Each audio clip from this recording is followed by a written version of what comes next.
Yes, Nigeria is 60, and 60 is not a small age. It's an age where you tell yourself largely, positively, I have come of age, and Nigeria has come of age. All of us, if you're Nigerian, or you're inside Nigeria, or you're a Nigerian outside Nigeria, you are 60 years old. And tell yourself, ask yourself a question. What do you like about your country? What do you want for your country? What can you contribute to your country? The show is Conversation, and my name is Elizabeth Abai. Now we're going to be looking at My Nigeria. You notice it's personalized. My Nigeria, how I want it to be, what I want changed, and what I want, retained. And I won't be looking at it alone. We all have our Nigeria, and I have people in the studio with me. They'll be introducing themselves, and of course, hashtag is My Nigeria. Hi, Auntie Lizzie. Good morning. My name is Vanessa Aido. I'm an educationist. Okay. My name is Chukuma Haka. I'm a business coach. Chukuma is a regular face in the house. We all know. Business coach, you're going to teach me one or two things. I've been trying to make money, and you haven't been able to teach me how to do that. Bring money first. I should bring money to learn how to make money. Bring money first. Wow. Before you make money, you spend money. Yeah. All right. So if I don't have money, I'm not going to make money. You're not ready to make money if you don't have money. We're not going to be talking only money today. We want to talk about our Nigeria. Now, Chukuma, let me ask you, back in the days, there were things you did. We just celebrated 1st October. I recall I was in the Girls' Guide then. Our days. Yes, back in my days. When we used to go to Abuja Stadium. When girls were what now? Women were. When women were girls. Okay, I'm still a girl anyway. Anyway, back in the days, you're laughing. We went to the stadium. I had the Girls' Guides uniform. We had match pass. It was fun. The whole day you come back, your mother would have bothered to do hair, use a hot pick to stretch your hair and all that, do all the fancy thing on your hair. But by the time you come back, the hair is a wreck on its own. But it was fun. Your white canvas was dirty. It took time to make sure it was white. But by the time you're coming back, it's all muddy, because I think there's something about rain, and 1st October, it will always rain. So, and part of it was to dirty yourself. And then all the money you saved, Exactly. we were using it to buy ice cream. It's and diets. And diets. See my ancient school. I miss that. Yes. I don't know if you miss anything. I do. I really do. I miss, there was this thing called Aliwa. Because I'm from Benue, so there was this Aliwa. I think it was made from sugar, added color or something. That is what we call ice cream. No, this one was in solid form. The ice cream was in liquid and then frozen. Then this one was in solid form. Really? Called Aliwa. I missed that. It was, I think, 50 kobo or something. And then I missed back. It was expensive. No, 50 couldn't have been 50 kobo. It's 5 kobo. 5 kobo? No. Both of Depends you, on do I time. have to say both of you are Metusala? No, I've always told people I was born before my generation. Yes. And there was one before. Gave birth to Lizzie the day after mine. Oh, so both of you combined now give birth to me. Yes. Good. So I missed that. Then I still remember buying a bottle of Coke at 150 kobo. I still remember all of that. Then there were all these Oinks biscuits. Then there was this chewing gum, I can't remember the name, where you would unwrap and then it had... Bamboo... Was it that? Bazooka. Bazooka. Yes. You had question and answers in it. And then all of... I do. Then, the one I missed most was actually waiting for TV to come on. We actually would sit down and watch Colors and then NTA. Then there was this sound that came with it. Before music will start playing and then there'll be display of flowers and then on all of that. I miss all of that then. I miss the animations back then. Danger Mouse, Terra Hawks. How will I forget? What was this other one? Scooby-Doo. We form Blazing Sword. 5 lions will turn into Voltron. Yes. No, I miss growing up. I wish I could go back. We're all in a hurry to grow up. Now we are adults. I want to give it out. Give out adults. I want to give out adults. Adult for sale. Adult for sale, actually. What do you miss? I miss the rice in the house. Wow. 1st October days were days my father would call everybody. We used to cook rice, jollof rice. And you know, mineral is not what you drink every day. No, mineral wasn't every On day. 1st October day, The we used chicken to drink, wasn't every yes, day. we used to cook rice, chicken, and mineral. And everybody must have a bottle that day. My father will now come and give us story of before the war. And he will tell us everything. In fact, during this 1st October, we were busy in the house. And I just told my wife, I said, it's 1st October, please give these people memories. I told them, during our days, this is what our father used to do. I said, where is our 1st October rice? We should cook our 1st October rice. Because then, even if there was no rice, these days we eat rice every day. Rice used to be for Sundays then. Rice and chicken has been so But 1st October bastardized. rice, 1st October rice was the insane. Then I missed the fact that my friends and I will always move out. I loved the Boy Scouts. I went severally, I couldn't join. Then I have the Boys Brigade, and we'll go out, we'll be watching them, they're doing their match pass. Then I missed the results when they will announce which school has come first. After the match part at the stadium. Cultural things in Then, I was in cultural troop. me, I was doing the match pass in my school. So, and we always wanted something that would make us leave the house that day.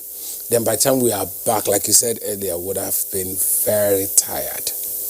Every fun, and we wish that 1st October is every day. We wanted 1st October. And we love the fact that it was Nigeria. Exactly. There was nothing like any fear. This time you're talking about 1st October, you're thinking of whether there will be bomb or no bomb. Those days, nobody was thinking about anything. And we were all having fun as Nigerians. We looked forward to our Nigeria. We will be looking forward to having our governor or whoever that will come and take the salute. And we are looking out for the address of the 1st October then. And there was hope. Then they were always giving us hope. They were always giving us hope. It was fun. We didn't believe that we'll get to this. The children of today are really missing out a whole lot. But beyond just the fun parts, there were other things about my Nigeria, our Nigeria. I remember you mentioned, you came very close to it, security. You know, growing up, your child was not just your child. Your child was everybody's child. You know, your child was expected to be of good behavior in front of another person's family or parents, you know, but today it's different. Let's share your experience as a teacher. You know, you're an educationist and I know you deal with children. I've often heard that if you flog a child in school, you didn't even let me finish. My mother was a teacher actually, so apart from the beating my school teachers would give me, I also got from my mother extra beating for every whatever misconduct, reason. you know. And then I thought they were wicked. But growing up now, I particularly, you know, enjoy that. And I am always grateful for them for those spankings. Now, what is it like today in school? Let me start with sharing a personal experience. I actually went to 2 schools. I started my junior secondary in Bristol Secondary School in Boko. And then I did my senior secondary in Federal Government Girls College, Boko. I can't remember what I did. And I think I chose to forget it. Because you won't want to remember exactly what you did. So I can't remember what I did. But I remember my mom driving from Makadi to Boko with cane. Are you serious? She actually loaded She actually got canes, passenger. yes, from Makadi to Boko, and gave me the beating of my life. She initially wanted to do it in front of the girls in the hostel and all of that. The matron stopped her. Oh, God bless her, so Mama D. Now, no, Wala, just do it here. I received the beating of my life. Like I said, I chose to forget whatever I did. I can't remember what I did, but I shall know I did something. There's always a permanent beat. And by the time she gave me that beating and entered her car and went back. No money, no provision, no nothing. Mommy stick mommy. As in, and I will not forget. He corrected me. Yes. Each time I think of my mom coming all the way to come and beat the hell out of me, I would couple myself, package myself and keep in one place. You know, it's called resetting your memory. Factory reset, yes. Automatic one. You go back to the beginning. And it actually did. So now, we have cases that are so pathetic, very pathetic. We have parents enabling. That's what I call it. They enable their children do all manner of sorts. And I wonder, because you spank a child, you scold a child, and the child goes home or goes back to. They go back, and the annoying thing is the parent won't come to ask you what happened, and then the parent comes charging in and is already abusive, throwing insults. We had a case one time in my school where this boy is a day student. You're not supposed to come in after 8. The least time you're supposed to 7:59 minutes, 59 seconds, 8 o'clock, the gate is closed. This boy comes to school after 8 a.m. every day, and his father drops him off. And each time his father drops him off, his father waits to see if the boy will be admitted in. And each time the boy is being delayed outside, probably to serve punishment or do whatever before he goes in, the father comes out and is like, why would he be here? Why is he still here? There was this day, because our assembly days, our assembly days are Mondays and Fridays. On one assembly day, and the noise was so much at the gates. I was on duty that day. We all went towards the gate. We stood there. He's not entering. It's either he goes home or nothing. And the man was also there. Either he goes in or nothing. What are you exactly trying to instill into this child at this point? This is a small boy. The boy was just there. His father was there, raining insults and abuses at everybody that was at the gate. We had to go get the VP. The VP came and, Oga, you and your son, please go. We don't want you anymore. Please go. And it was a normal thing which we kept reporting and all. And today, that day, she actually witnessed it for herself. And she was like, no. We took it, an emergency meeting held immediately, which the principal was like, no, we can't have you. I think that's how it should be. We can't have you. Because when we begin with such children at that level, you're going to teach the person heights of indiscipline, corruption, and all that put together as they grow up. But let's find out, Trooks, how was it like for you? The things that were done right, back in the days. A lot. I'll take a cue from what she said. I remember my school days. If I go to school late, we'll kneel down, they'll flog us, they'll give us grasses to cut. I had this woman, we lost our mom at early stage, so she was our neighbor. Referring to what you said earlier, she became our mother. So there was this time, I was very tiny in school, secondary school. So there was this time, I was in press club. They asked us to go and discover the students that were playing gamble, to report everything that was bad in school that they were doing. So in trying to do undercover, I got to the place, they taught me how to play So in trying to do so that I can do undercover. Don't criminal. And Fortune started favoring me. Fortune started favoring me. I will play. Started winning. And I started winning. I will play and I will win. I will play, I will win. I will play, I will win. And eventually, the thing started sweeting me. And what did I do? Instead of coming to report them, I started shielding them. And one day the team blew. Principal brought us out. And they told us to tell our parents. I couldn't tell my father for the fear of what he would do to me. I didn't send the letter out. Eventually, one of the woman's son, who happened to be my friend also, was also involved. And the mom got to know about it.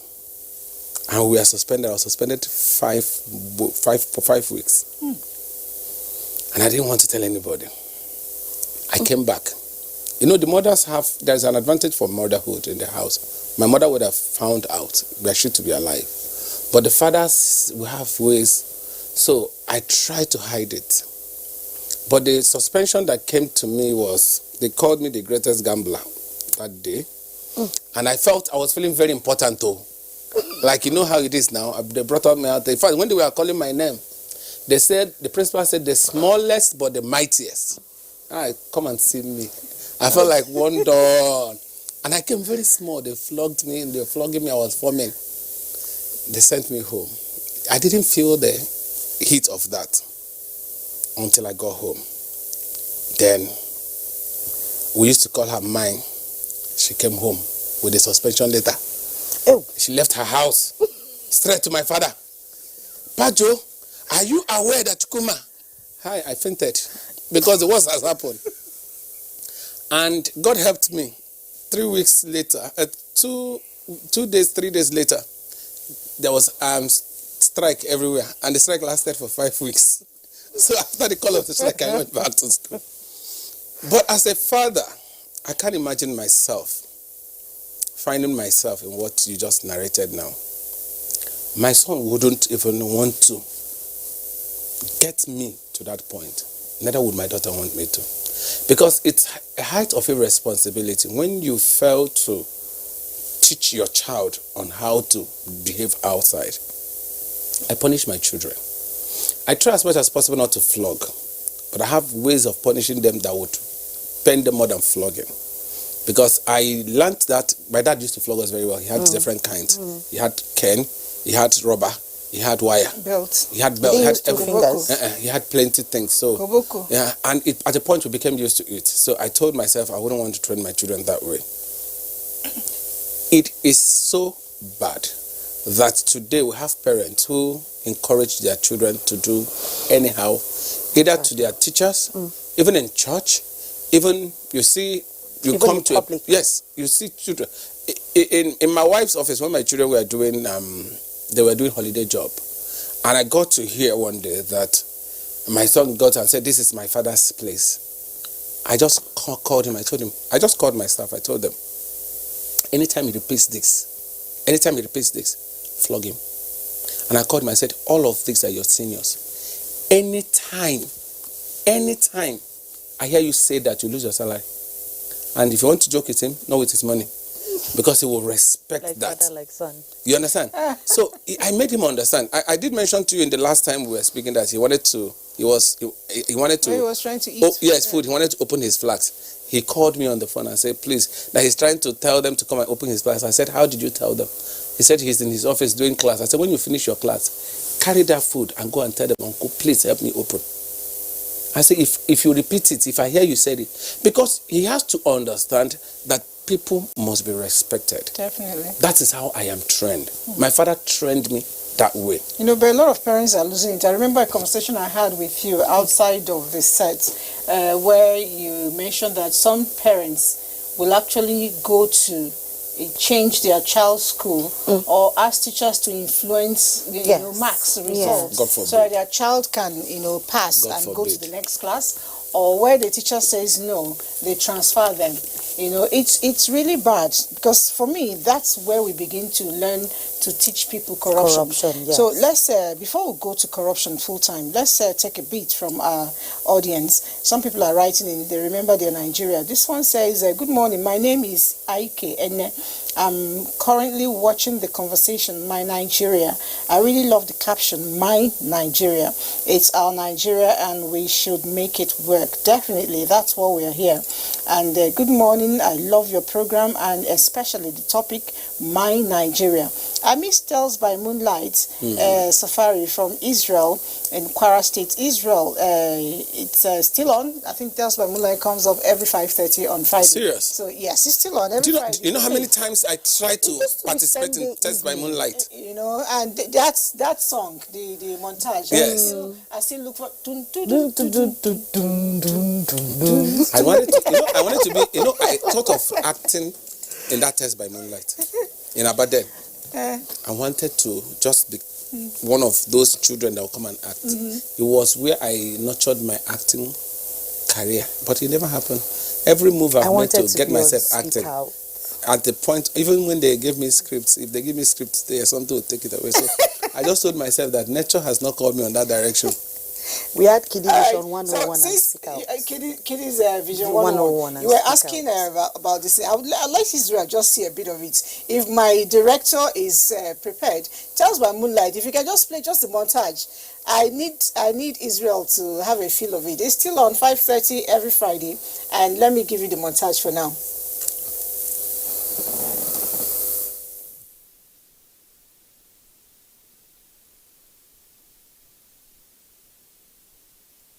All right, when that is ready, I will fulfill my promise. But earlier on, I talked about corruption, and I said corruption is the canker worm that is eating right deep into the fabric of our nation, and we may not understand the extent it is eating us up, the extent it is dividing us, the extent it is, stampeding our future. There's a little package I want us to play now on corruption, and when we come back, we'll dwell more on it. That's thanks to the UNODC.